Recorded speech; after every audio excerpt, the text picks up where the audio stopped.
we're going to a different economy, and we're going to be learning more about that as we go. But clearly, we're learning that things can be done from remote locations. We're learning that technology can replace people even more than we thought. We're not going back to the same economy. We're recovering, but to a different economy, and it'll be one that is more leveraged to technology. And I worry that that is going to make it even more difficult than it was for many workers. In Silicon Valley, and my friends who work in technology know that what we did to the manufacturing workers, we are now going to do to the retail workers, the call center workers, the fast food workers, the truck drivers, and then even bookkeepers, accountants, insurance agents, lawyers, and on through the economy. So welcome to the Crypto Teacher.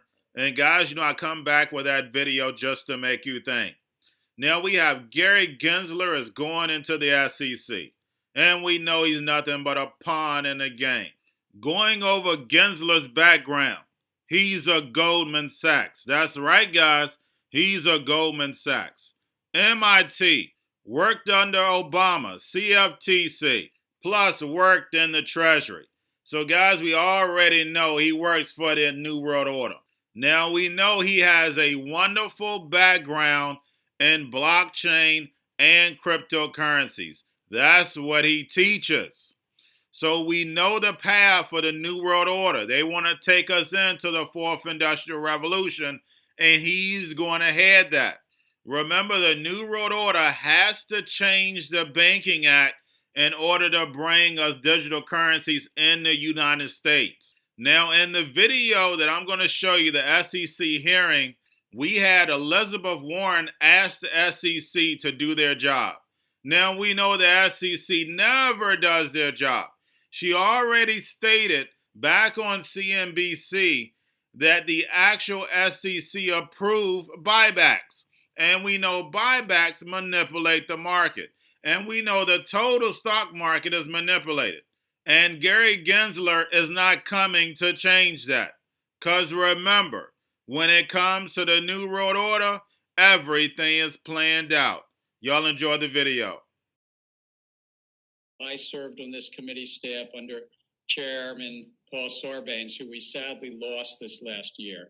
And today I am proud to be here as President Biden's nominee to chair the Securities and Exchange Commission. I have spent my entire professional career in and around financial markets, in the private sector, in state and federal government, and now in academia. And I believe our markets are the finest in the world. But they didn't become that way through happenstance. In the shadow of the Great Depression, Congress created the SEC to protect investors, maintain fair, orderly, and efficient markets, and to facilitate capital formation.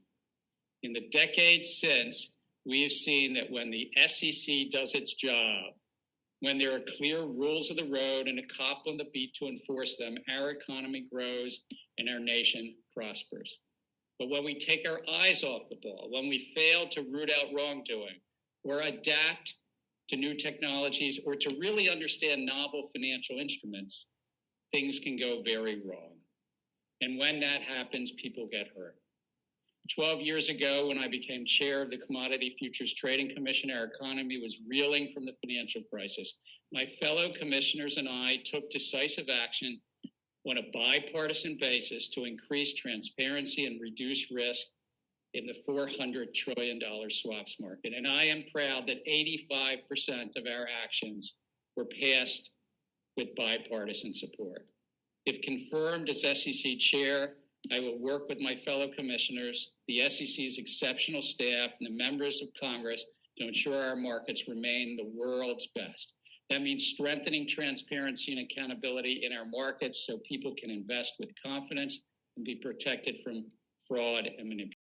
Oversight to new technologies, but I believe foremost to be technology neutral. And I say this because if there's new technology and cryptocurrency and potentially central bank digital currencies comes along, that it's important to stay true to our principles of investor protection and capital formation, but at the same time be technology neutral. So I think that at the SEC, It's really to the extent that somebody is offering an investment contract or a security that's under the SEC's remit, and they have exchanges that operate there, then we have to make sure there's investor protection. If it's not that, and it's a commodity, as Bitcoin has been deemed to be, then it's either a question for Congress, how Congress would want that to be overseen, or it's possibly a question for the Commodity Futures Trading Commission.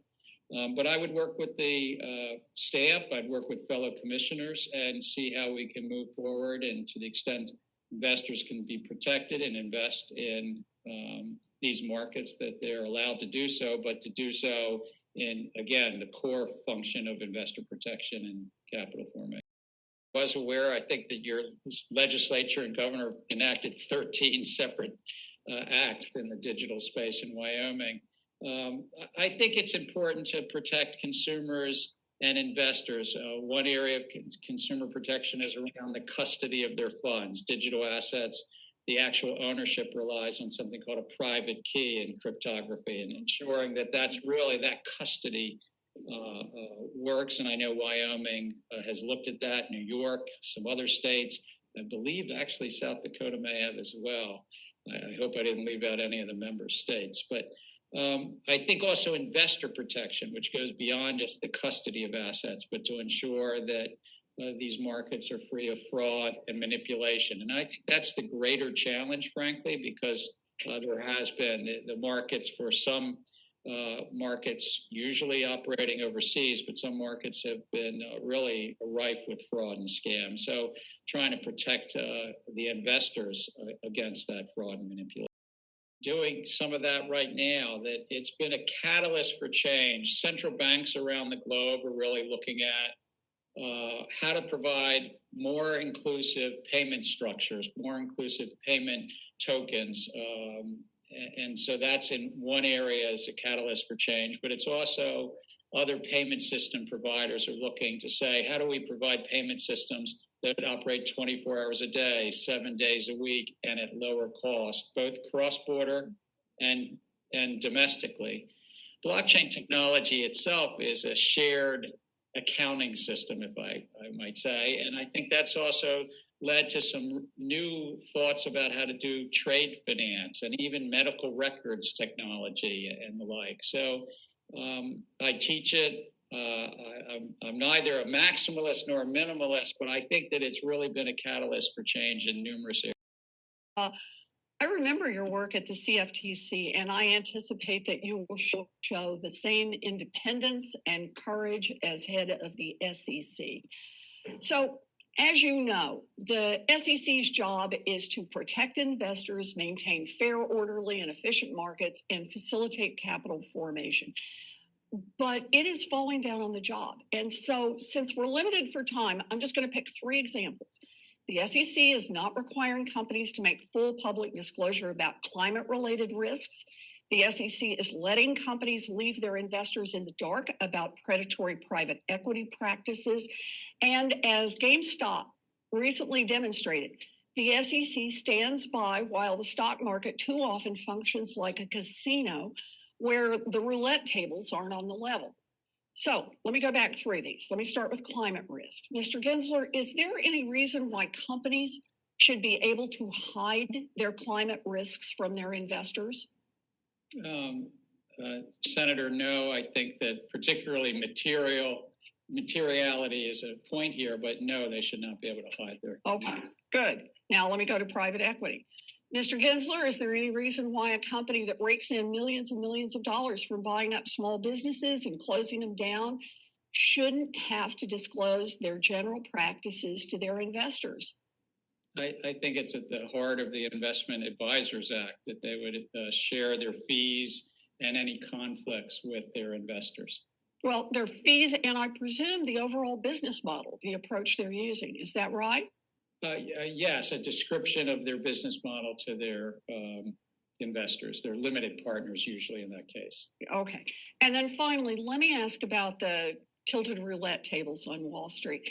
If someone's been cheated by a broker-dealer, hypothetically, for example, if Robinhood cheated individual investors, hypothetically, Should that company be able to use forced arbitration clauses to avoid getting sued and held accountable?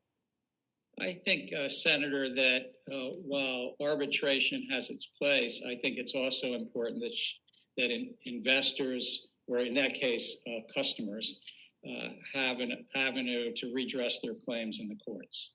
Good. As you know, the SEC has the power to require disclosures that will be helpful to the investing public, like climate risk disclosures and private equity practices.